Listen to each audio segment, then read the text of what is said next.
मानसधारा की टीम हाटा में पहली बार आई हुई है। मानसधारा की टीम अगर निकले पड़ताल पर तो अध्यक्ष जी मैं आपसे ही पहले जान लूं कि कितना परसेंट काम आपको जो कहे हैं वो ज़मीनी स्तर पर दिखे। देखिए, बरसात में जो सड़कें टूटी हैं, अभी हम लोग बरसात का इंतज़ार भी कर रहे हैं, लेकिन एक अभियान चला के गड्ढा मुक्त, जो शासन का निर्देश है गड्ढा मुक्त सड़कें हैं, उस गड्ढा मुक्त का काम 15 दिन के अंदर उस गड्ढा मुक्त को जो गड्ढे हैं उसको पाट दिया जाएगा। आज मानसधारा की टीम हाटा पहुंची है और हमारे साथ हाटा नगर पालिका के अध्यक्ष मोहन वर्मा जी हैं। मानसधारा की टीम हाटा में पहली बार आई हुई है और यहाँ के नगर पालिका के विकास कार्यों के बारे में यहाँ के अध्यक्ष नगर पालिका अध्यक्ष मोहन वर्मा जी से चर्चा करेगी कि किस प्रकार हाटा नगर का विकास हुआ, कोरोना काल में क्या क्या काम हुआ और इसको ज़मीनी स्तर पे भी दिखाने का काम मानसधारा करेगी। बहुत बहुत स्वागत है आपका। जैसे जो कि कोरोना का काल था, मैं कोरोना पे आपको फ़ोन से आपसे बातचीत किया था, तो उस समय आपकी जो गाइडलाइन थी और अभी का जो चल रहा है स्थिति, इसमें किस प्रकार से आपका अभी तक कितने परसेंट काम लगभग कहेंगे जो आपने कंप्लीट किया है? देखिए, कोरोना काल में मैं अपने स्तर से, अपने नगर पालिका के स्तर से पूर्ण रूप से कार्य किया, लोगों का सेवा किया, राहगीरों का मदद किया।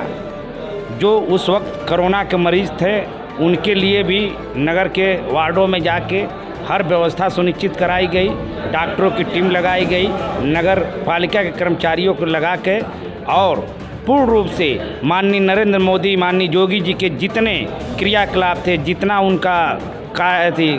उनके दिशा निर्देश से सबका पालन कराया गया। अभी जो बुनियादी सुविधा जनता को कहते हैं, सड़क नाली, ये कितने परसेंट आप मुहैया करा चुके हैं? देखिए, बुनियादी सुविधा में हमको आए हुए 3.5 वर्ष हुआ, लेकिन दोनों नाली और सड़क के अलावा आपको मुक्तिधाम जैसे, धर्मशाला जैसे कार्यों में भी नगर पालिका बढ़ चढ़ के भाग लिया।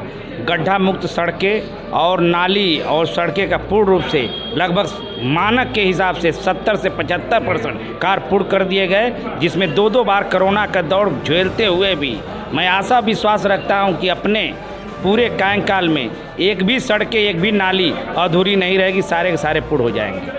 अभी जो गरीबों को आवास मिलता है, वो आवास कितने परसेंट आपने प्रोवाइड कराया है? देखिए, आवास जो पूरे गरीबों का आवास जो 24,000 एप्लीकेशन हमारे पड़े थे, जिसमें 16,000 आवेदन पूर्ण हो चुके और उनके खाते में पैसे जा चुके हैं। पहली, दूसरी, तीसरी किस्त शेष जो है हमारे पास 9,000 फार्म नगर पालिका में विचाराधीन है, जिस पे शीघ्र ही माननीय जिलाधिकारी महोदय से वार्ता हो चुका है। पात्रता के आधार पे उस क्रम से उनको भी आवास मुहैया करा दिया जाएगा। स्वास्थ्य विभाग में क्या नगर पालिका की भूमिका रहती है? स्वास्थ्य विभाग में हाटा नगर पालिका में जो स्वास्थ्य CHC केंद्र है, उसको नगर पालिका गोद ले रखी है, मेरे द्वारा गोद लिया गया है। उस हॉस्पिटल में इसके पहले कोई ऐसी व्यवस्थाएं नहीं थी। आज के परिवेश में अल्ट्रासाउंड मशीन, एक्सरा मशीन, उनको डॉक्टरों को रहने के लिए, बैठने के लिए सारे AC, उनके हर कमरों में AC लगाया गया। ऊपर उनको शिफ्ट करने के लिए हाल का निर्माण, शौचालय का निर्माण समस्त नगर पालिका की तरफ से ही हो रहा है। नगर पालिका में जो टूटी हुई रोडें हैं उनको चिन्हित करके आप उसको सुदृढ़ करने का कब तक काम करेंगे? देखिए, बरसात में जो सड़कें टूटी हैं, अभी हम लोग बरसात का इंतज़ार भी कर रहे हैं, लेकिन एक अभियान चला के गड्ढा मुक्त, जो शासन का निर्देश है गड्ढा मुक्त सड़कें हैं, उस गड्ढा मुक्त का काम 15 दिन के अंदर उस गड्ढा मुक्त को जो गड्ढे हैं उसको पाट दिया जाएगा। उसके बाद बजट आने के उपरांत समस्त सड़कें जो टूटे फूटे सड़क है आकलन तैयार करा के निर्माण कराया जाएगा। और जो वृद्धाओं के लिए, बूढ़ों के लिए, बुजुर्गों के लिए, उनके लिए किस प्रकार की भूमिका, और सबसे बड़ी बात तो ये जो नौजवान जिसको यूथ कहते हैं, उसके लिए नगर पालिका किस क्षेत्र में काम करती है?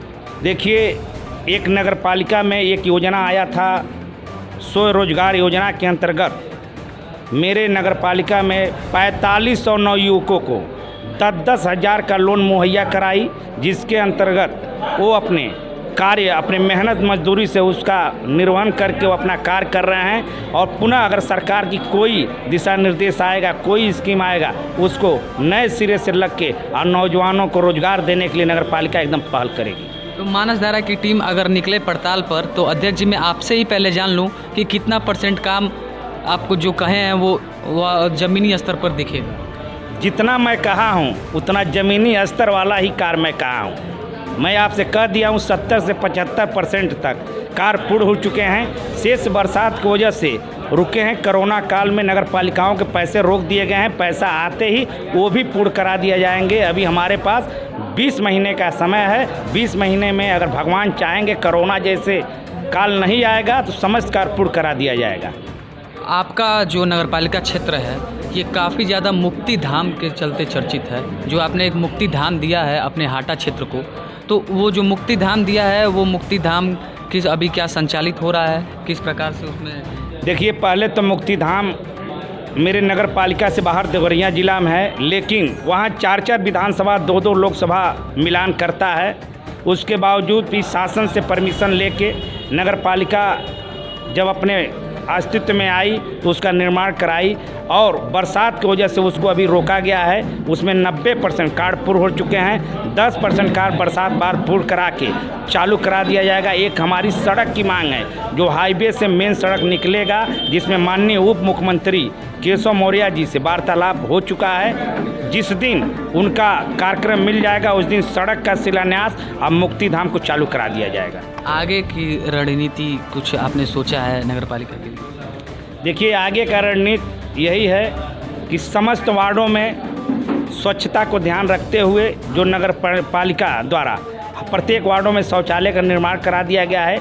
मेरा यही सोच है कि समस्त वार्डों में बारात घर, वृद्धाश्रम जैसे, धर्मशाला जैसे कार्य नगर पालिका अपना कार्य योजना तैयार कर चुकी है, जिसमें 50% धर्मशाला बन चुके हैं। 50% धर्मशाला बनवाना है। जो हमारे गाइडलाइन में है वो समस्त कार्य पूर्ण किए जाएंगे। उसके अलावा नगर पालिका से बाहर भी हट के अगर हमको अपने नगर पालिका के हित में जाना पड़ेगा तो वहाँ भी जाकर मैं विकास कराऊंगा। बहुत अच्छा लगा बात करके। बहुत बहुत धन्यवाद आप सभी का। बने रहिए हमारे साथ और देखते रहिए मानस धारा।